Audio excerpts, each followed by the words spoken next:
Bonjour, bienvenue à l'épisode 18 du podcast de Performance Impetus. Cette semaine, c'est la partie 2 avec David Jecker sur l'équipement en ultra-trail qui est optimal pour la course en sentier. Pour ceux qui ne connaissent pas, David Jecker, c'est un athlète d'endurance québécois qui est parmi les meilleurs en trail en sentier. Il connaît son affaire, vous allez voir, quand il arrive au bout des souliers. C'est la première fois que je voyais un shoe dog. Je ne sais pas si vous savez c'est quoi un shoe dog, là. Pour ceux qui a lu la biographie de Phil Knight, fondateur de Nike, je pense que David Jecker est la définition d'un shoe dog. Donc, dans cet épisode-là, c'est la partie 2, fait que si vous n'avez pas écouté la partie 1, il fallait voir l'épisode 17, où est-ce qu'on couvre de la tête jusqu'aux hanches. Pour cet épisode, on part des hanches jusqu'aux pieds, donc tout ce qui est des hanches jusqu'aux pieds, quand ça le dit, hein? L'épisode est possible grâce à Performance Impetus. C'est quoi Performance Impetus? C'est une boutique en ligne de suppléments pour les athlètes qui aiment la performance. Puis quand je dis les athlètes qui aiment la performance, ce n'est pas nécessairement que les élites. Donc, si vous êtes athlète du dimanche, un athlète récréatif, mais qui aime repousser ses limites, ben tous les suppléments de la boutique sont les suppléments qui sont backés par la science pour améliorer les performances. Donc, vous pouvez aller jeter un coup d'œil, c'est performanceimpetus.ca, impetus.ca. Donc, je vous souhaite une bonne écoute.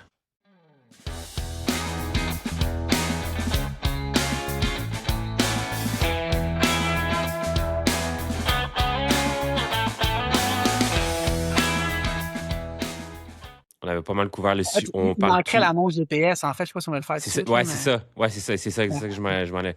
Ça, là, c'est honnêtement, là, toutes les gens qui se sont achetés une montre puis qui ont magasiné une montre, là, Ouais. c'est hallucinant le tas de choix qu'il y a pour Mhm. des montres. Puis, plus qu'il y a de choix, plus c'est difficile, là. Tu viens comme, qu'est-ce que je prends, Mhm. qu'est-ce que je prends? Puis, Ouais. mettons, je peux donner la mienne que j'ai puis pourquoi je l'ai pris. Moi, j'ai pris la Coros Apex Pro 2. Puis le Mhm. pourquoi j'ai choisi cette montre-là, le prix. Au Ouais. niveau de l'autonomie de la batterie, quand je regardais les options de Garmin versus Coros, au niveau de l'autonomie, il aurait fallu que je dépense comme 1000 pièces minimum pour une Garmin, tandis que la Coros, elle, c'était comme dans le temps, c'était 600, je pense. Ouais. Fait que, puis à TOF, je pense que je peux faire comme 60 heures en mode GPS, tu sais, le moins bon. Fait que, qu'est-ce qui est important quand tu veux t'acheter Ouais. une montre GPS? Ben, c'est ça. Je pense que le plus important, ben, tu sais, souvent, c'est l'autonomie de se poser la question, est-ce qu'on a besoin justement d'un 60 heures de GPS ou est-ce que on est capable de faire avec moins? Puis justement, tu sais, il y a des modes moins précis qui te donnent plus de durée de vie de batterie. Fait que, tu sais, oui, quand tu fais un ultra super long, ben, tu peux te permettre des fois d'avoir moins de précision. Euh, Puis je pense que maintenant, ce qui est le fun, c'est que là, toutes les compagnies sont rendues, tu sais, on est rendu vraiment, je pense, à des produits hyper avancés. Hmm. Je pense que les must, tu sais, les choses qu'on veut vraiment avoir, là, c'est l'altimètre barométrique, tu sais, pour avoir comme une altitude, un dénivelé qui est précis. Évidemment, un GPS qui est capable d'être qui dure assez longtemps pour avoir de la pression GPS.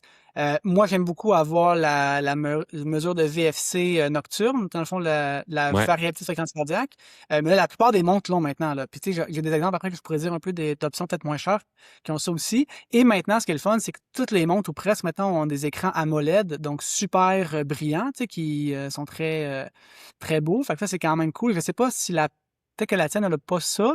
Moi, j'ai une Phoenix Non, je pense 7, pas. donc l'ancienne génération. Puis moi aussi, j'ai pas l'écran AMOLED. Tu sais, puis je vous dis, ben, je m'en fous. J'ai pas encore vu d'Apple Watch. J'ai pas encore vu c'est quoi avoir une montre qu'on voit super bien. Mais Hmm. avec mes yeux et mon âge grandissant, peut-être qu'un jour, je vais vouloir ça. Tu sais. Mais là, ce qui est le fun, c'est. Ouais. Puis aussi, tu sais, mon conseil premier, c'est. Tu sais, faut pas changer de montre aux 2 ans. Là. Tu sais, c'est un produit qu'on achète. Tu sais, oui, il y a des nouveaux modèles à tous les ans, mais les options en plus sont jamais aussi hautes que ce qu'ils vont essayer de te faire croire, là, tu sais. Je comprends, c'est du Ouais. marketing, on veut te vendre la montre, mais moi, je te dirais, le dernier truc que j'étais comme, ah, c'est vraiment cool d'avoir, c'est justement la mesure de la VFC la nuit, parce qu'avant, il fallait Mhm. acheter comme une bague Oura super chère pour avoir cette mesure-là. Puis là, Ou maintenant, la ben, toutes Whoop. les montres presque le font, là. Fait que je suis comme, ben, ça, c'est cool, mais maintenant, je pense que la plupart des montres qui sortent sur le marché ont ça. Comme j'ai dit, altimètre barométrique, dès que tu achètes une montre à plus de 300$, c'est pas mal sûr que tu as ça. Fait que ça, Mm. c'est quand même des trucs qui sont le Puis, petite fun. Puis, parenthèse, là, pour les gens qui savent pas c'est quoi la VFC, peux-tu expliquer, mettons, en 2 phrases? dans le fond, c'est une façon de mesurer un peu le stress de ton système nerveux. Si on veut y aller Mhm. en 2 phrases. Euh, Ouais, c'est bon. généralement, une VFC plus élevée, ça indique comme un- une plus grande activation parasympathique, donc un état plus de calme, puis à l'inverse, une VFC plus basse, c'est un état comme plus de stress. Puis ça peut être Puis intéressant comment qu'ils d'avoir cette mesurent? mesure-là pour... ben, dans le fond, c'est vraiment comme la variabilité entre les battements. Fait que si ton cœur il bat à 60 battements par minute au repos, c'est environ, ben, c'est exactement 1 seconde par battement en moyenne, mais c'est pas toujours 1 seconde. Cette variabilité-là, dans le fond, ça va te donner ce truc-là. Puis contrairement à ce qu'on pourrait penser, un cœur qui varie plus, c'est mieux. Tu sais. OK. Dans le fond, c'est comme mieux en termes de récupération. Mais on pourrait Ce faire qui un veut dire, épisode complet là-dessus. Là. bah ouais, non, c'est ça. Fait s'il varie moins, ça veut dire que ton corps, ton cœur, il s'adapte moins, fait qu'il serait stressé. Puis l'inverse Ben, c'est plus. dirait que. Ouais, c'est comme un état de stress. Parce qu'en gros, je pense que par défaut, ton cœur, si mettons tu déconnectes un peu toute ton influence dessus, il bat à 100 battements minute, puis comme parfaitement genre constant. Là, tu sais. Ça, c'est pas bon Mhm. signe. Là. Ça, c'est OK, ouais, ça, gros red flag, là, tu sais. Mais 9 à 1, fait là. que c'est ça. Ouais, exact. OK, c'est Fait bon, que, super bien. Fait. puis, puis Puis pour les pourquoi montres, c'est ça, on moi, je veut, dirais, excuse, pourquoi qu'on veut la VSC?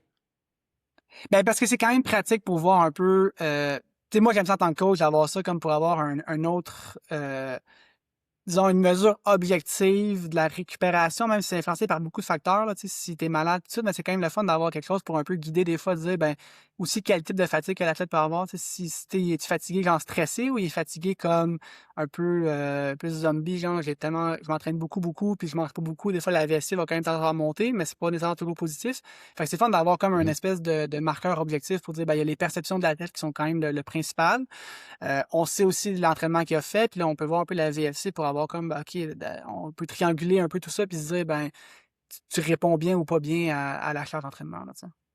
OK, parfait. C'est parfait, ça. Euh, puis c'est ça, tu sais, je pense que le conseil principal, c'est exactement pas changer de montre à toutes les années, parce qu'à un moment donné, t'as le si tu la gagnes plus, ça change pas grand-chose. Puis d'aller, il y a le site là, DC Rainmaker, qui est un spécialiste là, Ouais. de tests de montres. Je pense qu'avant d'acheter quoi que ce soit, allez voir la review sur son site. Il explique toutes les fonctions. C'est quand même vraiment long à lire. Il y a des vidéos YouTube aussi maintenant de plus en plus, mais c'est vraiment une bonne façon. Tu sais, des fois, c'est comme oui, la montre est super bonne, mais il va dire en conclusion que oui, c'est bon, mais c'est pas 100$ de mieux que telle marque. Tu sais. Comme tu as dit Hmm. un peu, je pense, euh, certaines montres Garmin, en tout cas les haut de gamme, souvent, c'est quasiment 300$ de plus que l'équivalent Coros ou Sunto. Est-ce que ça vaut 300$ de plus pour les fonctions de plus? Ça dépend un peu de. Il faut aller voir les fonctions si on les veut. Là, tu sais. Euh, moi, C'est comme le personnellement, je suis un peu plongeon. vendu Garmin. Lui, je trouve que le service après-vente, tu sais, j'ai eu des problèmes avec mon ordinateur de vélo quelques fois, puis j'ai toujours été très bien. C'était plus garanti, puis on me l'a remplacé quand même. Là. Fait que je pense que c'est OK. quand même le fun d'avoir un très bon service après-vente comme ça. Euh, puis après, dans les options, tu sais, je pense que oui, quand tu veux faire des ultra longs, des fois, on regarde la Phoenix là, à 1300$, puis tu sais, des options vraiment chères, mais les durées de vie de batterie sont quand même assez bonnes sur des modèles qui sont moins haut de gamme, en fait. Là. Je pense qu'aujourd'hui, les entrées de gamme, ben, entrées de gamme, pas entrées de gamme, mettons, milieu de gamme sont quand même bons, tu sais, puis tu sais, chez Garmin, je vais en nommer comme 3 marques, là, puis 3 modèles. Là. Tu sais, chez Garmin, il y a la Forerunner 165, qui est un peu Mhm. comme leur Forerunner, un peu de. C'est pas la plus de base, mais presque. Puis tu as quand même justement le baromètre pour l'altitude, tu as quand même la VFC la nuit, tu as l'écran AMOLED là, super brillant, puis tu as, je pense, 17 à 20 heures de GPS sur la précision. Tu sais, c'est pas super long, tu sais, 20 heures, mais en même temps, si tu fais des ultras de pas plus de 80 ou 100 kilos, c'est en masse, ça, tu sais. Fait que je Ah pense que ouais, des c'est fois, pas mal le range. puis c'est 370$ qu'elle est vendue, fait que c'est pas une montre à 1300$. Là. Fait que c'est quand même une option Hmm. intéressante. Eux, l'équivalent chez Cora, c'est la Pace 4, qui est, je pense, vient de sortir. Puis encore une fois, même chose, AMOLED. La batterie, c'est comme, je pense, selon les modes, c'est comme 14 à 30 heures. Là. Fait un peu plus long, moins précis. Avec Puis moins de tu sais, précision. Ouais, c'est ça. Fait que c'est quand même bien. Puis elle est 350$, fait que c'est 20$ de moins, C'est là, fait qu'il n'y a pas similaire. une si grosse différence à ce niveau-là. Puis l'autre que j'ai trouvé, la Sunto Run, euh, Mhm. qui en fait est 350, fait que même prix que la Coros, mais en ce moment, il y a un rabais à 250. Fait que, si j'avais m'acheté une montre aujourd'hui, j'irais lire la Serait review des Decision Maker pour me rassurer que c'est une bonne montre, puis j'achèterais peut-être la Sunto Run. Puis tu sais, elle, c'est de 20 à 40 heures la précision. En fait, quand le même. GPS sur la précision. Fait que c'est quand même vraiment intéressant. Puis tu sais, j'ai l'impression que Sunto, tu sais, c'est tout un peu, il y a des cycles, là. J'ai l'impression que Sunto récemment font quand même une couple de bons moves, là. Je sais Mm. qu'ils ont relancé leur système d'application où tu peux comme te créer toi-même des applications sur ta montre. Fait que si tu veux calculer des trucs vraiment geeks là, que la montre fait pas, tu peux comme le créer toi-même. Puis OK. sur Garmin, ça se fait aussi, mais sur Garmin, c'est comme faut vraiment que tu saches programmer, là, c'est du langage de programmation. Alors que Sunto, c'est vraiment comme user-friendly. Fait que j'ai Mhm. pas testé, mais je sais qu'il y a des années, là, les premières Mbit, on pouvait faire ça aussi. Fait que tu pouvais créer, tu sais, avant qu'il y ait un gap, tu sais, avant que l'allure ajustée pour la pente, on pouvait en créer un Mhm. soi-même ou en prendre un que quelqu'un l'avait créé puis le mettre sur la montre. Fait que là, tu peux comme, tu pourrais décider de comme créer une application qui me dit, je sais Toi-même, là. pas, qui me dit quoi manger à quel moment, là. Pas juste une alarme aux 20 minutes, mais vraiment dire à 10 minutes, elle sonne puis elle me dit telle affaire, tu sais, tu peux comme créer des trucs toi-même, là. Fait que je pense que, euh, OK.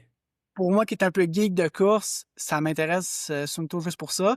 Mais comme je l'ai dit tantôt, je ne changerai pas ma montre parce qu'elle est encore bonne, tu sais. Je vais garder Ouais, la ouais, ouais, je Phoenix comprends. 6 pendant encore aussi longtemps qu'elle peut toffer, là. OK. Y a-tu d'autres choses par rapport aux montres? Les montres Je pense solaires? qu'on Je pense que la différence, tu sais, sur les vélos, ils font ça. Je pense qu'Aura, sur le vélo, ça marche super bien parce que dans le fond, ton ordi est vraiment comme vers le ciel, puis il prend Ouais. plein de soleil, puis il recharge vraiment la batterie. En course à pied, je pense que les options solaires, ton poignet, il est pas tout le temps vers le soleil, tu es dans le bois. Je pense pas que la quantité de recharge qu'on va chercher est si importante que ça. Fait que je dirais que ça vaut peut-être pas la peine de payer le plus pour ça, là. C'est peut-être overkill. Ouais. OK. Puis au niveau des fréquences cardiaques, le On poignet. utilise le brassard Coros.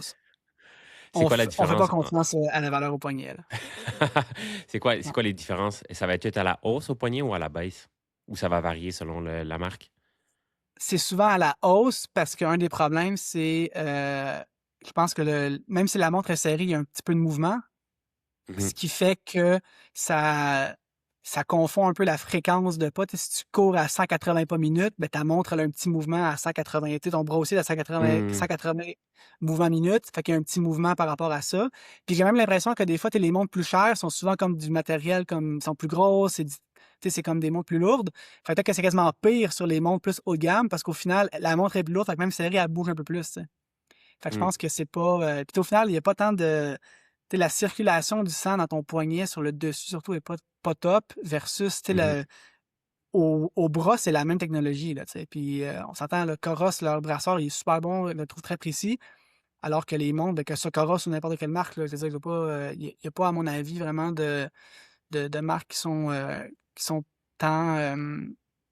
C'est tant meilleur pour le poignet. Puis même que je pense que la Sunto Run que j'ai recommandé tantôt, j'avais regardé un peu les reviews, puis je pense qu'il y en a qui disent que la FC n'est pas précise, mais je suis comme toutes les montres, mais au final, si tu la pairs avec un brassard Coros, ben, tu as quand même une mesure qui est précise, là. Fait que je pense qu'il faut pas trop.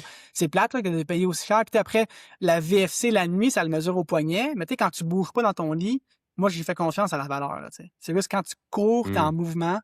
Puis souvent, moi, tu sais, moi, je remarque des fois la montre, ça va me donner carrément ma fréquence de pas, là. Je descends une côte, puis je suis à 180 Ouais, FC, comme, ouais, ouais, ouais, c'est je vrai. sais que c'est pas J'ai déjà vrai, vu tu ça sais. aussi. Tu Ouais. sais, fait que c'est un peu ça le problème. Puis les sangles comme de poitrine, on a parlé tantôt que le problème, c'est le frottement, mais aussi des fois la statique des vêtements fait que tu as des valeurs bizarres avec une sangle de poitrine. Puis tu n'auras pas ce problème-là avec une sangle au bras, parce que dans le fond, ça, c'est vraiment la même. Ça mesure à travers la peau comme le poignet, mais à un endroit où il y a une circulation sanguine plus importante, puis il y a aussi moins de mouvement, là. Si tu la mets comme le plus haut entre le triceps et ton épaule, ben ça Mhm. bouge pas tant que ça quand tu cours, là. Je comprends. Fait que tu recommanderais plus un brassard que à la Ouais, poitrine. ouais. Est-ce que ta réponse changerait selon un autre sport? Exemple, sur route, ça serait-tu la même affaire? Même affaire. OK. Parce qu'en fait, moi, je fais même mes tests, maintenant, mes tests lactate puis VO2, quand je prends la FC puis que les gens n'ont pas leur sangle, je leur prête un brassard Coros maintenant plutôt qu'une strap de poitrine. OK. Fait que je suis assez convaincu que c'est bon. Je vais sortir du podcast là, avec une liste d'achats. All right. OK, on va passer au niveau du bassin, bas de corps. J'aimerais qu'on commence avec, on va parler de la première couche, des sous-vêtements. Je sais pas si Ouais. tu t'es connaisseur, mais ça, c'est un problème très, très, très, je pense, sous-estimé. Le frottement. Mhm. Donc, comment choisir ces sous-vêtements? Y a-t-il vraiment un sous-vêtement qui est meilleur que d'autres? Je sais que moi, il y a des sous-vêtements sur barrés. Là. Je ne peux pas les prendre. Tu Ouais. sais, même, il y a des culottes doublées que j'ai bannies, en longue, je ne peux pas les prendre. Fait que, Ouais. qu'est-ce que tu recommandes par rapport aux sous-vêtements? Ouais, moi je sais que j'utilise beaucoup les Runderwear, qui est une marque, je pense, Underwear. britannique. OK. Mais en fait, je porte même ça tout le temps, tu sais. C'est OK. mes briefs quotidiens que je porte tout le temps. Mais je les trouve un peu trop épais pour courir. Fait que, dans le fond, si je mets ça en dessous d'une paire de têtes, là, j'ai comme trop de tissu, puis à un moment donné, ça fait juste plus, tu retiens plus d'eau, puis c'est pas nécessairement mieux. Fait que moi, pour Mhm. la course à pied, quand je mets des sous-vêtements en dessous de mes cuissards, mettons, la marque T8, c'est une marque là, de Hong Kong, je pense. Ça vient de. OK. Fait que ils sont en fait en Chine, là. Mais ils sont ultra, ultra minces. Puis il y a justement une deuxième couche là où ça frotte, dans le fond. Fait qu'il n'y a pas vraiment de couture mal placée. Puis moi, c'est une option Mhm. quand même que j'aime beaucoup parce que c'est tellement mince que c'est comme si t'avais rien. Fait que c'est Ouais. vraiment. Tu sais, il y a d'autres marques là, que je connais pas et que j'ai pas testé. Fait que je peux pas. Mais j'aime quand même mieux. Euh, Tu sais, je pense que d'un point de vue frottement, t'es toujours mieux avec des cuissards qu'avec des split shorts. Ça, je pense que c'est quand même assez unanime là-dessus. Je pense que les gens OK. qui ont des plus grosses cuisses, s'ils courent en split, ben, il y a un frottement carrément des cuisses sur elles-mêmes, puis ça, Non, non, c'est moi, pas c'est top. ça, là. Moi, c'est carrément Ouais, ça, là. c'est Je ça. suis Fait que je pense que t'es trahi mieux par avec des mon cuissards. background de CrossFit, là. Ouais. Puis moi, je sais que là, ben, tu sais, j'ai pas testé beaucoup, mais j'ai acheté cette année je pense que c'est Nike qui font des cuissards qui ont quand même une bobette intégrée, tu sais, comme un liner intégré, là, tu sais. Fait que c'est un cuissard, mais qui a quand même un liner intégré. Puis je sais que les reviews étaient C'est-tu quand les même Nike bonnes. Trail? C'est-tu les Nike Ils ont, Trail? ils ont- je pense qu'ils ont 3 ou 4 versions, en fait, là, de cuissard avec un mesh en dedans, là, tu sais, comme intégré, là. Fait OK. il y a plein d'options. Moi, ce que j'aime pas, c'est que souvent, tu sais, moi, j'aime mieux porter la ceinture pour mettre mes trucs. C'est qu'il y a souvent des poches dans les cuissards, puis je suis comme, ben, je m'en fous des poches. Moi, j'en voudrais un. Même pas un zip ma clé, là. Genre rien, tu sais. Ouais, genre rien, là. Personne veut ça parce que tout le monde veut le petite poche pour la clé ou les gels, là. Mais moi, j'aimerais ça Le rien téléphone. pour mettre ma ceinture par-dessus puis que ce soit comme pas plein de couches de vêtements pour rien, tu sais. Mais, euh, mais ça, encore une fois, c'est assez, je pense, individuel, le choix de ça. Puis après ça, tu sais, mettre un peu de body glide ou autre truc anti-frottement, puis d'en remettre pendant la course, c'est quand même une bonne idée aussi, je pense. Euh, Puis des fois aussi de penser, puis là, c'est un sujet plus délicat, mais à la pilosité aussi. Parce que oui, théoriquement, Ouais, si t'es fraîchement rasé, là, on va dire, t'es fraîchement rasé au niveau du pubis, bien. euh, ben, théoriquement, il y a moins de frottement sur la peau, right? Mais si ta course est assez longue, que c'est une repousse, peut-être que c'est pas optimal, tu sais. Fait que des fois, moi, la question, je pense, puis là, c'est une théorie, là, est-ce qu'on serait mieux, avant un ultra important, de ne pas se raser pendant, disons, 2 semaines pour avoir une repousse assez longue pour que ce soit pas comme des poils courts et piquants, mais des poils assez longs? Est-ce qu'on Je est, pense que tu sais, est-ce que notre partenaire accepte ça aussi, là? C'est une autre question à se poser, là. Mais je pense que c'est le genre de choses qu'il faut, même au niveau de tu sais, moi, j'aime ça me raser les jambes pour les courses. Tu sais, je pense que c'est une habitude de triathlon, là. Mais est-ce que se raser vraiment jusqu'à l'entrejambe, c'est optimal en termes de shaping? Tu sais, je pense qu'on peut se poser la question.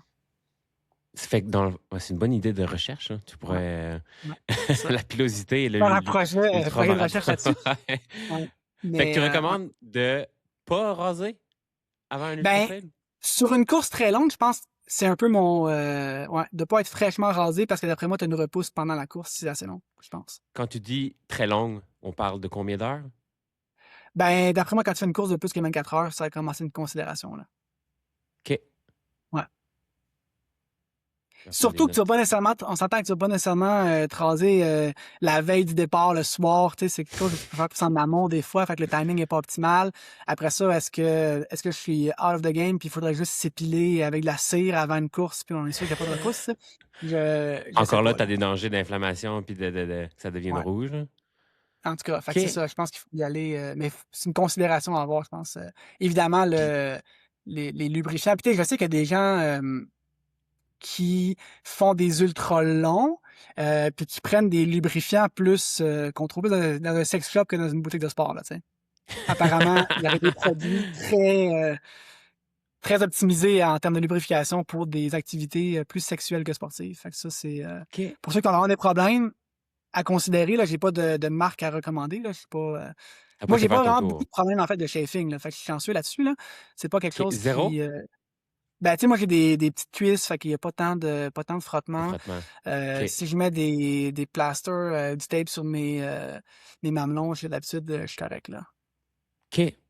Euh, Puis ça, encore là, je pense que c'est aussi tu disais c'est individuel, fait que c'est vraiment de tester vraiment à Ouais, l'entraînement plein de trucs pour être sûr que le jour J, ça arrive pas, là. ouais. Fait que, puis y a-t-il une longueur minimum au niveau des sous-vêtements ou c'est vraiment encore là individualisé? Ouais, c'est ça, c'est individuel, là. Tu sais, comme je te dis, moi, je shave pas vraiment, fait que même en split short, j'aurais pas de problème d'habitude, là. OK. Split shirt, c'est quoi ça? Ben, c'est Pour des être sûr que je shorts comprends. courts, dans le fond, de course normale, là, tu sais, OK. qu'il y a pas, OK. que dans le fond, techniquement, si OK. t'as des cuisses plus grosses, ben, ça pourrait frotter une cuisse sur l'autre, là, mais quand t'as des petites cuisses de poulet comme moi, c'est pas un problème. OK. Fait qu'au niveau des filles, il n'y a pas tant de différence dans le sens que euh, les leggings puis les tights pour les Ouais. hommes, c'est la même affaire? Ben, je sais que ma blonde préfère justement les tights, là, comme plus les cuissards plutôt, là. Mais après, Mhm. ma cuisse, ça, ma blonde a plus de cuisses que moi, là, fait que, puis j'ai dit ça avec respect et je suis impressionné par la force de cette personne. Mais, ouais, OK. Toutes les affaires de compression. On va ouais, descendre un petit peu plus bas. Tu sais, on parle de bas de compression. Il y en a que c'est on a oublié de parler, là, mais des manchons de compression. Euh, Moi, je connais absolument ouais. rien là-dedans. Là. Je te passe Ouais, ben, tu sais, la POC. Là. ouais, la science, tu sais, des fois, on pense que c'est pour le retour, mettons, veineux, mais ça, quand tu fais de l'exercice, ton muscle qui se contracte, le sang, il revient, c'est pas un problème, là. C'est plus une Mhm. question, peut-être, des fois, ils disent, c'est de, à fond, ton muscle, quand tu fais un effort physique, il y a des micro-déchirures qui se passent dans le muscle, puis le fait d'avoir du mouvement, ça pourrait augmenter ça. Dans le fond, c'est comme la vibration de ton muscle quand tu cours, tu sais, à chaque impact, ton muscle, il bouge, ben, ça Ouais. augmenterait, en fait, les micro-déchirures, donc les dommages musculaires. Donc, le fait d'avoir un manchon de compression pourrait réduire ça. Euh, Après, encore une fois, ça dépend sûrement de la grosseur de tes mollets. Là. Je pense que quelqu'un qui a des plus gros mollets a sûrement plus de mouvement de son mollet quand il court. Peut-être qu'il y a plus de déchirures qui courent à cause de ça. Mais en théorie, c'est un genre de gain marginal qui pourrait faire une différence. Euh, j'ai déjà mis ça, j'ai pas tant remarqué de différence. Après ça, d'un point de vue swag, c'est un peu moins, c'est moins, Ça passe pas le test. ça passe pas dans que ça, tu sais. Puis après, tu sais, même la compression au niveau des cuisses. Tu sais, des fois, je me demande Ouais. même, tu sais, je sais qu'il y a une course, puis ça, c'est vraiment tu sais, anecdotique, là, mais j'avais eu une grosse inflammation de l'insertion de mon tendon de l'ischio. Puis Mhm. j'avais des shorts de compression. Puis tu sais, je me demande des fois si le fait que ta cuisse est comme plus serrée, est-ce qu'à chaque pas, ton tendon d'ischio s'attire un peu plus parce que ta cuisse n'est pas parfaitement libre, tu sais, de s'étirer comme elle veut, tu sais. Après, on parle d'un Hmm. ultra assez long, puis tu sais, j'avais aussi changé de chaussures pour des chaussures plus grosses pendant la course. Fait que, tu sais, Il y a plein de tout variables. fait pour que, dans le fond, l'ischio force un peu plus, puis que ça peut-être moins. Fait que, tu sais, des fois, je me dis pour les cuisses, moins convaincu, tu sais, que ça peut pas causer de dommages, versus les mollets, je me dis, ça peut pas nuire, tu sais. Hmm. Après, il faut Ouais, je trouver la bonne comprends. grandeur. Puis, tu sais, les études qui montrent des gros gains, souvent, c'est des trucs sur mesure, là. Fait qu'encore une fois, idéalement, il faudrait vraiment trouver quelque chose qui est vraiment à la bonne grandeur. Puis je pense que pour ça, tu sais, je pense que Compressport, ils ont vraiment, tu sais, je pense, ben, ou même, je pense que c'est quoi les autres marques, tu sais, je connais pas toutes, là, mais Compressport ont vraiment quand même plusieurs grandeurs. Puis je pense que j'irais plus avec un bas qu'on aime bien, avec un manchon de compression, que d'avoir le bas complet, juste pour être sûr Hmm. d'avoir tu sais, le bas qu'on aime avec la compression qu'on veut, là, et non pas commencer à jouer sur deux affaires en même temps, là. Je comprends. Juste un petit rappel par rapport au bassin, on a oublié de le parler, là, mais il y en a beaucoup qui mettent des lampes au niveau de la ceinture. Ouais. Est-ce que ça vaut la peine de considérer ça au niveau du confort? Puis si oui, comment gérer cet nouvel équipement dans la course? Ben, j'ai jamais testé, mais c'est sûr que c'est une bonne idée, là. Tu sais, je pense que le bassin est quand même assez stable quand on court. Fait que j'imagine que ça fait une lumière qui est quand même. Mais tu sais, je pense que le best, c'est de combiner les deux, peut-être. Je sais pas si les gens qui ont ça Ouais, mettent que ça ou s'ils combinent les deux. Mais clairement, ça me semble être une idée intéressante, mais je l'ai jamais testé. Fait que je pourrais pas dire, non. OK, OK. Hem, Puis au niveau du bas du corps, peut-être que t'es peut-être pas, c'est peut-être pas dans ton champ d'expertise, tout dépendant, mais hem, je veux quand même l'aborder si jamais, il y a des gens qui mettent des genouillères Hum. par rapport au problème de genoux. Mais tu comprends-tu ce que je veux dire, là? C'est peut-être Ouais. pas ton champ d'expertise, mais Je pense qu'est-ce que si tu as qu'on besoin en d'une fait? genouillère pour faire ta course, ça commence à être quand même, tu sais, est-ce que faut que tu poses la question si tu dois vraiment prendre le départ, là. Mais, Ouais, tu sais, je sais qu'il y a des tapings quand même qui fonctionnent assez bien, là, quand tu as des fois des problèmes de genoux, qui peuvent aider. La genouillère, c'est quand même, tu sais, je sais pas, là. Je pourrais pas dire, comme tu dis, OK, faudrait en parler avec un physio, là. Je pourrais pas me OK. mais dans tous les cas, je pense que quand on a des soucis physiques et qu'on prend le départ d'une course, il faut quand même se questionner sur la pertinence de faire subir ça à notre corps, là, quand même. Totalement d'accord avec toi. OK, on commence l'épisode 2. On commence avec les pieds, on va parler de chaussures.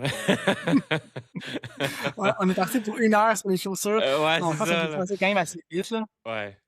OK, avant de parler des chaussures, j'aimerais ça qu'on parle de pieds. En ce moment, je suis en train de lire le livre Fixing Your Feet parce que c'est quelque chose Mhm. qui me autant la préparation physique que les pieds, c'est quelque chose pas qui me fait peur, mais tu sais, je veux m'assurer d'arriver avec les pieds le plus près possible. Mhm. Euh, Encore là, on va là avec le maximum de tes connaissances sur le sujet, mais on va parler de bas. À quel point c'est important de choisir les bons bas. Puis après ça, si on va parler des types de bas. Ouais. Moi, personnellement, j'aime ça les bas les plus minces possibles. Fait que OK. pas d'affaire de surtout, tu sais, dans un contexte où on a des souliers qu'on veut le plus rebondissant possible, d'aller mettre des bas qui amortissent les chocs, c'est comme, ben, tu viens un peu d'enlever l'effet de ton soulier qui te retourne de l'énergie. Il y a quand même des bas qui sont comme rendus rembourrés puis tout. Moi, personnellement, je dis dire les bas les plus minces possibles, comme ça, il y a le moins d'humidité possible qui reste dans ton bas. Fait que moi, j'y vais vraiment sur des bas minces, là. Puis moi, la compagnie que j'aime bien, c'est Finger Crossed, parce qu'ils font des bas de toutes les couleurs. Fait que tu peux toujours trouver le fit parfait avec tes Le souliers ou swag. avec d'autres accessoires. Mais, fait que des bas vraiment minces, je pense, j'imagine, c'est synthétique, ça doit être du polyester, là. Je pense que c'est rien de spécial. Fait que moi, c'est vraiment ça qui fonctionne le mieux pour moi. Euh, j'ai déjà couru ça avec des bas, tu sais, avec les orteils séparés, là, Infinity, je pense que ça s'appelle. Oui, Euh, Injinji, ouais. le problème, des fois, c'est que ça prend plus de place après dans ton. Tu sais, ça t'écarte les orteils, fait que ça prend plus de place dans ton soulier. Moi, j'ai les pieds Mhm, étroits, donc des fois, c'est même une façon pour moi, si j'ai un soulier que je trouve un peu large, ben, je mets des bas orteils pour que mes orteils soient un peu plus comme. Tu sais, remplissent mieux le soulier, finalement. mhm. Euh, oui, ça empêche, si les gens qui ont des problèmes avec des ampoules vraiment entre les orteils, ça peut vraiment être une très bonne solution, je pense, d'aller vers ça. Les bas. Puis je pense qu'il y a une compagnie aussi. Qui en font que c'est juste le gros orteil qui est séparé aussi. Ça, OK. ça peut être quand même intéressant aussi. Là, j'oublie le nom, puis c'est un peu poche, là, mais en tout cas, c'est quand même des options. Mais moi, je dirais dans tous les cas le plus mince possible, puis tu sais, de pas nécessairement commencer à chercher les bas qui sont censés donner plus de support ou plus Mhm. d'amorti, des choses comme ça. Là. Je pense que si t'as la bonne paire de souliers dans la bonne grandeur avec un bas mince, ça devrait déjà être bien. Puis l'autre affaire avec les pieds, c'est justement les gens qui ont des problèmes d'ampoule. Des fois, tout le principe d'aller faire du tannage, des trucs vraiment compliqués que moi, j'ai aucune expertise là-dedans. Puis moi, personnellement, mes pieds, j'ai rarement d'ampoules. Puis quand j'ai des ampoules, c'est souvent des mauvais choix que j'ai fait de chaussures que j'ai pas tant utilisées avec, en tout cas, Mm. généralement, quand j'ai couru beaucoup avec les chaussures et les bas que j'ai pris pour une course, j'ai pas de problème à ce niveau-là. Puis idéalement, c'est sûr, dans une course où on sait qu'on aura les pieds mouillés, si on est capable de changer de bas et de garder les pieds le plus sec possible, ça peut être une idée aussi, là. Puis au niveau de tes athlètes qui font le tort de géant, les autres, ils ont eu des problèmes de pied? Euh, rien, je pense, tu sais, oui, là, Majeur. mais rien. Tu sais, en tout cas, c'est ça, c'est dur de savoir à quel point c'est inévitable, puis à quel point c'est quelque chose qu'on peut vraiment faire quelque chose en amont, là. Je pense quand même. c'est plus souvent les quads en descente qui sont peut-être le facteur le plus limitant, là, parce que le dénivelé est quand même tellement énorme. Mais oui, j'ai des gens, des fois, qu'on a des problèmes avec les pieds. Mais c'est là que je pense que j'ai pas tant l'expertise là-dessus. Je sais que dans le livre de Glesenko, il en parle un peu. Puis il y a quand Mhm. même peut-être des trucs là-dessus. Mais je suis pas très calé dans soin des pieds puis technique, là. Tu sais, il y a des OK. gens qui se mettent même fait du body glide sur les pieds avant les courses, des trucs comme ça. Moi, généralement, d'habitude, je fais rien pour ça, là. OK. Je comprends. Connais-tu Ouais. quelqu'un qui serait un expert là-dedans? Euh, non, peut-être comme ça, non. Je pense pas. OK. Oh, J'aurais dit pas peut-être grave. Blaise Dubois, mais peut-être qu'il est plus spécialiste, tu sais, comme du Ouais, pied d'un point de. de vue comme mécanique et peut-être pas tant de Mhm. préparer ces ultras, là. Je sais pas, là. OK. Mais, Faudrait que peut-être bien que je trouve un genre de médecin qui fait des pieds pendant les ouais. événements qui est expert, là. Mhm. Mais ça, c'est pour un autre épisode. OK. Au niveau des souliers, qu'est-ce qui est. Par où commencer? Euh, Ben, par quoi tu aimerais commencer?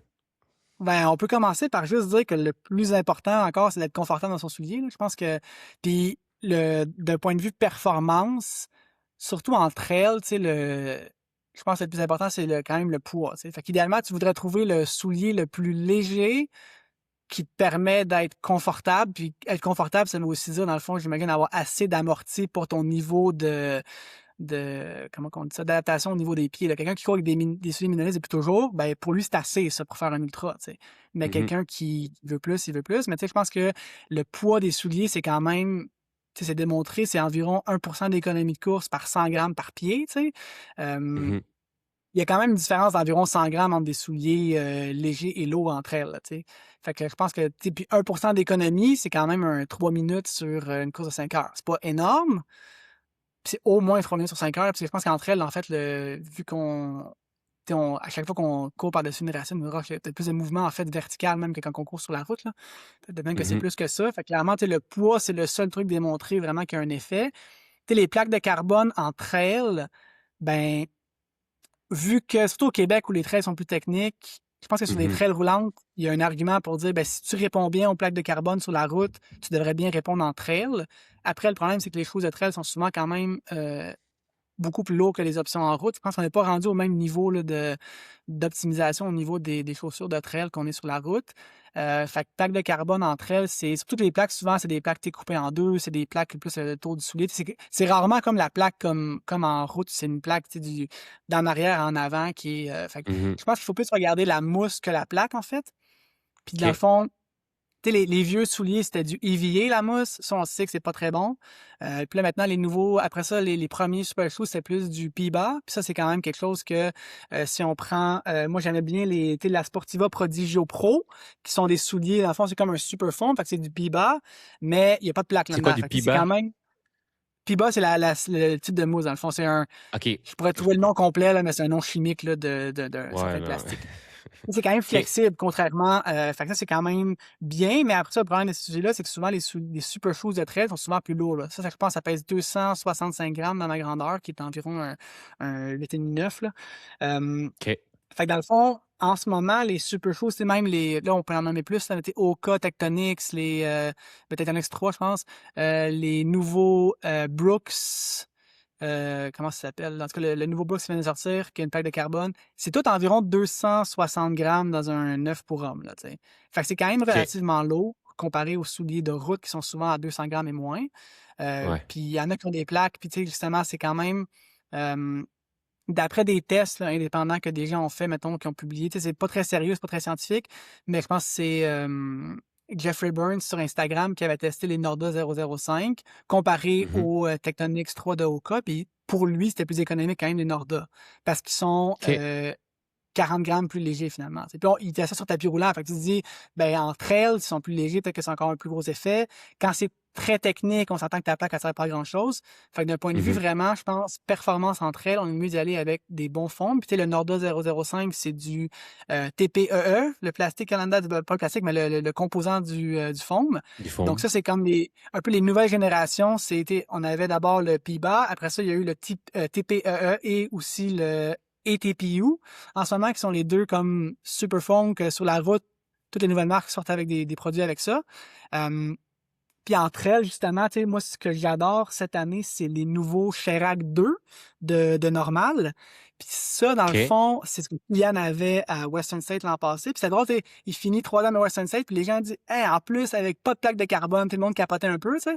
Mais dans le fond, ce soulier-là, tu sais, la mousse, c'est du ATPU. Fait que c'est la même mousse que dans les souliers, les Puma sur route, les ASICS, en ce moment, qui sont des très bons souliers de route. Donc, c'est une mousse qui rebondit vraiment, tu sais, qui retourne beaucoup d'énergie. Puis OK. c'est vraiment un soulier qui pèse 220 grammes, donc à peu près le même poids là, que les Norda 005. Fait que tu sais, vraiment des souliers qui sont légers avec une bonne mousse. Fait que tu sais, je pense que les compagnies de souliers, autant qu'ils font du marketing, des fois qui veut rien dire, Normal n'a pas tant comme précisé que dans le fond, leur nouveau soulier, c'est pas la même mousse que la version 1, tu sais. Fait que t'as l'impression OK. sur le site, c'est juste 3000 mètres de plus, mais c'est la mousse complètement différente, fait que c'est un soulier complètement différent, tu sais. Fait que c'est vraiment un soulier qui est meilleur, là. Est-ce que tu dois, mettons, oui, le confort, tu sais, le confort, c'est toujours numéro un, mais entre une course plus roulante puis une course plus technique, est-ce qu'il faut Ouais. changer ou varier son choix de souliers? Ben, je pense que c'est surtout au niveau peut-être de la traction à ce moment-là, tu sais. Puis justement, tu sais, un des problèmes en ce moment, c'est que les deux bons souliers de trail que j'ai nommés, tu sais, les Norda 005, que j'ai pas essayé, mais d'après plusieurs, c'est très bon. Puis les Sherak 2 de Normal, ben, les crampons sont pas si bons que ça là-dessus. En fait, ils sont pas super longs. Fait que, tu sais, moi, mon plan, tu sais, je fais QMT 80 cette année. Fait qu'au lieu d'avoir ces petits crampons-là qui sont pas Mhm. si bons que ça, ben là, je me suis trouvé en fait des semelles Vibram qui sont comme celles des Tomir.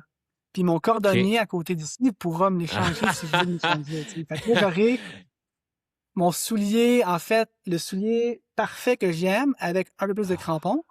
Puis ça va faire tu sais, ça devrait pas rajouter tant de poids sur le soulier. Et j'ai même, ça c'est un projet un peu plus, si je devais faire une course roulante en trail, j'ai mes super shoes de trail, ça c'est pas de trail mais de route, les Puma Deviate Nitro Elite 4, je pense que c'est le nom complet.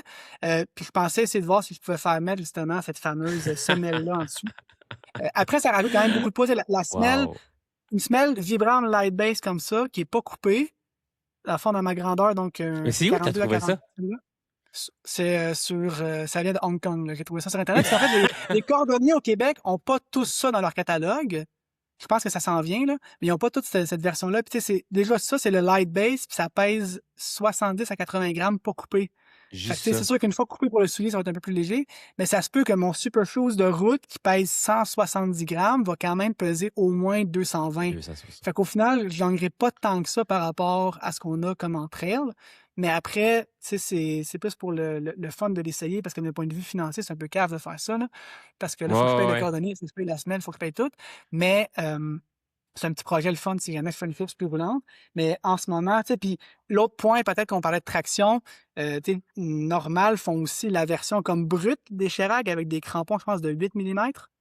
Fait que Wow. ça, quand il y a de OK. la boîte, puis tu sais, je pense que c'est quand même important d'avoir, tu sais, oui, on veut pas avoir comme trop de paires de souliers, mais d'avoir dans son arsenal une paire de souliers avec des bons crampons pour la boîte, parce que le jour où tu te présentes à une course, puis c'est comme vraiment le déluge, ça fait quand même une grosse Mhm. différence. Tu sais. Puis au final, des fois, c'est mal de dire, ben, la différence entre tomber et pas tomber, c'est la différence entre finir et pas finir des fois, là, tu sais. Fait que je pense qu'à un moment donné, Oui. ça devient quand même important d'avoir une option. Puis en ce moment, tu sais, justement, ça aussi, c'est un soulier assez léger, là, je pense que c'est 230 grammes malgré les gros crampons, là. C'est pas comme une mousse, je pense que c'est une vieille mousse, là, fait que c'est plus du EVA, fait que c'est pas le meilleur rebond, mais quand il y a la grosse boîte à nouer, je pense pas que l'effet comme super fou est nécessaire, là. Mais c'est peut-être mon conseil d'avoir quand même dans ses options une paire de souliers avec vraiment des bons crampons qu'on aime parce que au Québec, c'est quand même déjà plutôt technique les trails qu'on a. Puis quand il Mm. commence à avoir vraiment de la boîte, ça devient pire. Puis tu sais, c'est encore une fois de trouver ce qu'on aime, mais je trouve que les souliers de trail en ce moment, tu sais, beaucoup, c'est comme le stack augmente comme sur la route. Puis là, vu que c'est en trail, on les fait ultra larges pour garder de la stabilité, même si la stabilité, au final, c'est plus ta musculature, je pense, qui te la donne que ton soulier, là. Mhm. Fait Fait que que c'est je un pense quand mythe même que d'avoir un soulier. Ça serait un mythe d'avoir un soulier qui empêche, mettons, les qui est entorses, là. stable. Ben, tu sais, en même temps, je comprends le Ouais. principe, là. Si il est plus haut, tu mets plus large parce que là, si tu reveux la cheville, tu retournes, t'es comme t'as peut-être moins de chance, mais en même temps, je pense quand même que c'est plus une question après de sentir le sol aussi dans la proprioception. Fait que je pense qu'on est rendu un peu. Tu sais, même les Norda 005 puis les Sherak 2, qui sont des souliers comme moins gros que les autres Super Shoes, on est quand même à 26 ou 28 millimètres au talon, là. C'est pas des petits souliers non plus, là. On est loin de ce qu'on Mhm. avait il y a quelques années. Euh, Tu sais, est-ce que c'est bon? Tu sais, je pense que oui, quand tu as un bon rebond, ça vaut la peine d'avoir un peu plus d'amorti parce qu'au final, tu sais, si on voit un peu comme la mousse comme un ressort, si tu as plus de mousse, tu as plus de ressort, tu sais, as comme plus de capacité. Mais en même temps, le problème, c'est qu'entre elles, souvent, je pense qu'ils mettent beaucoup de stack. Mais là, vu que pour garder la stabilité, ils le mettent plus dense. Fait qu'au final, tu as un Mhm. soulier vraiment haut qui va pas s'écraser beaucoup anyway. Fait à quoi ça sert d'avoir autant de mousse si Ouais. c'est pour le faire tellement dense qu'il s'écrase pas tant que ça, tu sais? Fait que j'ai un peu. Je suis pas un spécialiste de ça, mais des fois, je me demande un peu pourquoi c'est comme une tendance, c'est comme une trend. Puis Mm. je pense qu'on a maintenant les bonnes mousses pour faire des souliers de trail vraiment, vraiment comme fabuleux, mais on n'est peut-être pas encore là. Tu sais, puis je pense, l'année passée, un des souliers, je pense, qui était comme l'option intéressante en termes de super shoes de trail, c'était la Sportiva, justement, Prodigio Pro, parce que c'était pas trop cher, je pense 235$ au Canada. Puis quand même un soulier avec une bonne mousse, mais tu sais, qui était quand même assez lourd. Cette année, je pense que le soulier qu'on risque de voir un peu sur les pieds des athlètes plus élites qui n'ont pas de commanditaire, c'est peut-être les nouveaux Kip Run, Kip Summit Race. Je pense Ouais. que c'est 255 grammes. En tout cas, annoncé, là, j'ai pas encore, il n'est pas encore sorti. En tout cas, il n'est pas disponible au Canada encore. Puis là, avec Mathieu Blanchard qui vient de signer avec eux, Ah je ouais, non, pense c'est ça, que là, ça parle ça va juste de. vendre comme des petits pains chauds. Mais au moins, il est un peu plus léger que les autres Super Shoes. Tu sais, 10 grammes de moins, c'est pas énorme. Il a l'air d'avoir quand même des très bons crampons. Fait que pour le Québec, ça peut être intéressant. Après, c'est la question, tu sais, la plaque de carbone, à quel point le soulier est comme utilisable en terrain technique. Parce que quand c'est trop rigide, des fois, c'est moins intéressant. C'est moins le fun. Mais je pense quand même que dans les courses de trail, il y a des portions roulantes. Puis pour les personnes qui répondent bien aux plaques, là, parce que c'est pas tout le monde qui. Tu sais, si t'as pas l'impression que ton super shoes de route t'aide, ben ton super shoes de trail t'aidera pas plus. Ça, tu sais. Je pense qu'à un moment donné, il faut quand même. Il y Mm. a des gens qui répondent moins bien que d'autres à ça. Mais je pense quand même que sur les portions plus rapides, ça peut faire quand même une différence là, appréciable. Ça dépend des courses après. Tu sais, une course comme le Bromont Ultra, où oui, il y a des sections plus techniques, mais il y a beaucoup de sections roulantes. Peut-être que ça vaut la peine de commencer à penser plus à ça. Puis pour les courses plus techniques, c'est de penser ben, des bons crampons puis un soulier qui te permet de ne pas te revirer les chevilles aussi. Là, tu sais. Je pense que d'avoir. Puis de penser aussi, tu sais, je pense, peut-être qu'on pourrait finir un peu là-dessus. Tu sais, l'idée que quand tu fais plus long, ça te prend plus d'amorti. En même temps, tu vas courir moins vite. Là. Fait que, tu sais, Ouais, ouais, ouais, ouais. moi, je suis pas convaincu. Tu sais, si t'es capable de faire une longue sortie de 40 km avec une paire de souliers, tu serais capable de faire un ultra avec aussi. Là. Je pense pas que s'ils sont confortables pour toi d'avoir plus d'amorti pour plus long, je crois pas tant à ça. Puis même que par expérience, j'ai des très bonnes performances avec des souliers comme plus minimalistes ou oui, peut-être que ben, je faisais plus de pas par minute parce que mon soulier ne me permettait pas vraiment d'aller allonger ma foulée, mais ça fait qu'à la fin de la course, j'ai les cuisses moins défoncées puis je suis capable d'aller plus vite. Là. Fait que, tu sais, je pense que des fois, d'avoir un peu moins d'amorti, ça nous permet d'avoir une mécanique de course qui est plus économique, puis pas plus économique nécessairement en termes d'énergie, mais plus un peu comme les bâtons. Là. Tu te sauves les jambes plus parce que tu cours d'une façon comme moins avec Ouais, des moins ouais. gros impacts. Aussi. Puis encore une fois, Blaise Dubois serait quelqu'un qui pourrait nous en parler encore plus, mais je sais que je Mm. pense que il y a quand même des fois des choses à apprendre et à laisser là, avec toute l'idée que les plaques de carbone, c'est bon ou pas bon, là, mais je pense que en trail, pour l'instant, moi j'irais plus avec des chaussures légères, bonne traction, puis idéalement, si on a un modèle justement qu'on aime bien avec une mousse plus moderne, parce qu'on sait aussi que ça dure plus longtemps, là, le ATPU puis le TPE des Norda puis des normales de Sharek 2, en fond, c'est des mousses qui sont théoriquement plus durables aussi. Là. Fait que c'est un peu ça qui est quand même intéressant. Tu sais, le fameux Evier, qui est la mousse de tous les vieux souliers, ça devrait perdre ses caractéristiques plus rapidement. Là. C'est moins bon après. OK. Parce que oui, c'est un peu un mythe de dire il faut gagner ce soulier après 800 km ou whatever. Tu sais. Mais il y a quand même, j'ai fait un peu le tour des études là-dessus qui disent que oui, après 500 kilos, ta mousse, elle n'a pas les mêmes propriétés quand il est neuf. Je pense quand même que ton corps s'adapte à ça et tu es capable de courir d'une Mm. façon qui va te permettre de quand même pas te blesser. Mais d'un point de vue comme performance et durabilité de soulier, les nouvelles mousses, c'est quand même un peu le point très positif. C'est non seulement plus rebondissant, mais c'est aussi plus durable théoriquement. Fait on est quand même, je pense que les prochains souliers qui vont sortir, ça va être des trucs assez intéressants. Hein. Puis au niveau de l'achat, la personne qui veut s'acheter, c'est-tu mieux d'aller en magasin ou si tu mesures bien Ouais. en ligne, ça fait la job?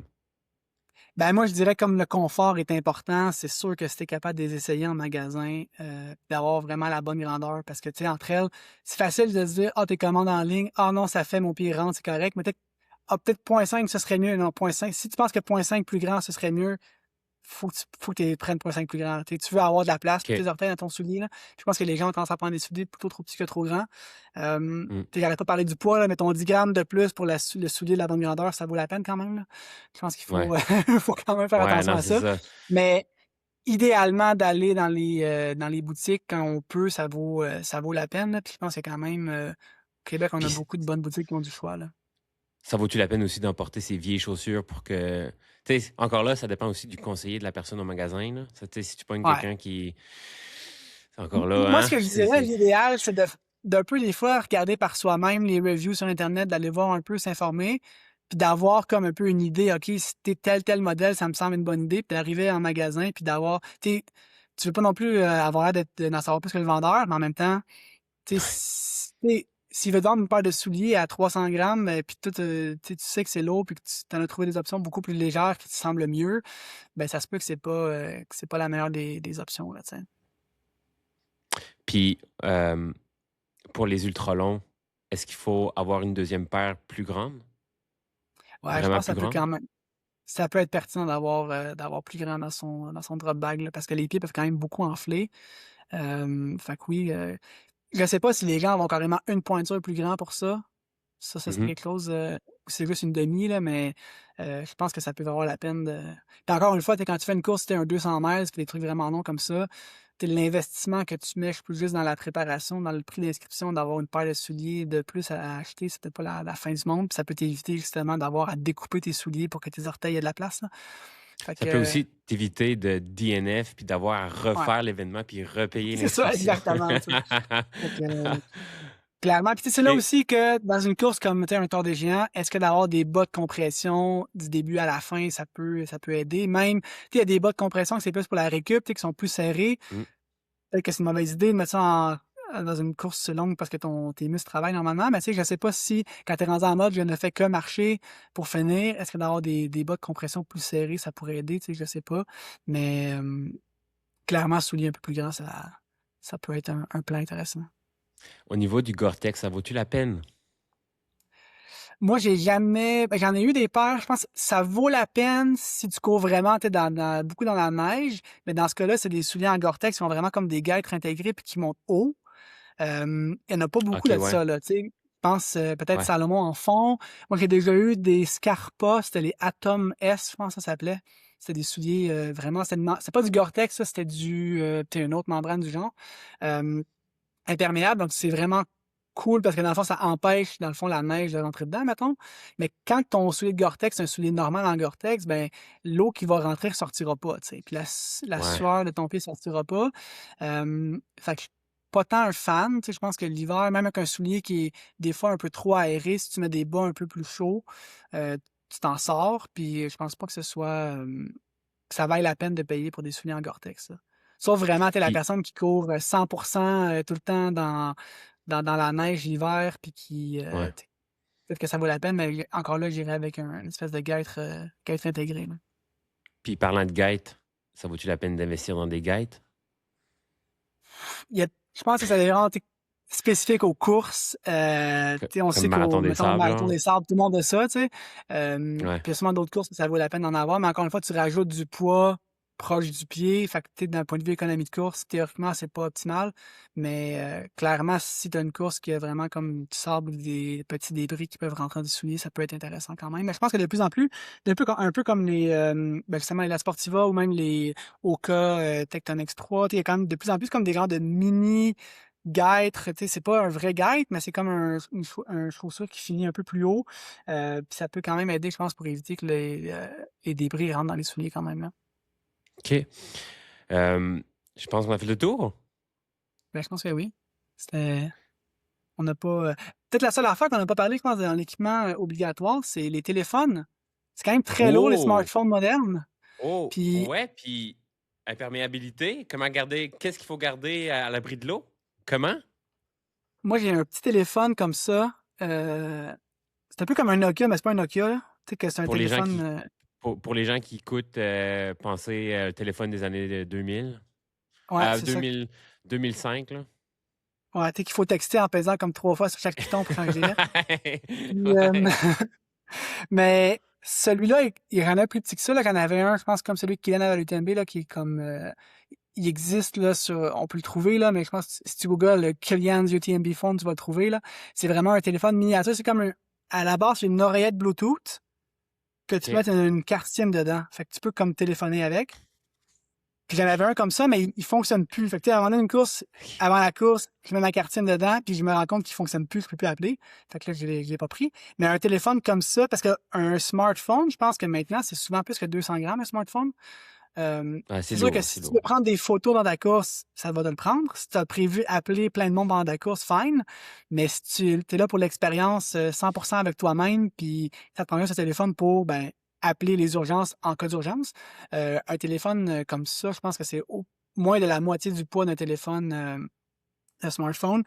Évidemment, il n'est pas imperméable, donc dans un sac Ziploc. Puis même chose, c'est dans l'équipement obligatoire, idéalement, le plus possible, mettre les choses dans un sac imperméable. Ça peut être un Ziploc, là, juste pour que ça reste sec. Parce que transporter un chandail fin, transporter un chandail mouillé, ça commence à être plus lourd. Là, fait que d'être capable de mettre les trucs au sec. Même chose pour un peu de papier de toilette. Quand même, c'est pratique qu'il soit sec quand on en a besoin. Parce que sinon, c'est un C'est peu. sûr, ça arrive. Non, t'es mieux de prendre les feuilles que tu trouves que le papier que tu as transporté mouillé. Les bonnes feuilles. Exact, faut bien les choisir. Mais je pense que pour l'équipement obligatoire, c'est pas mal, on a fait pas mal le tour, je pense. Puis au niveau Garmin InReach, ça vaut-tu la peine? Ben après, j'imagine possiblement. Je sais pas combien ça coûte, puis c'est quoi J'ai aucune les idée. modalités pour ça. Mais après, ça dépend, je pense aussi du niveau de.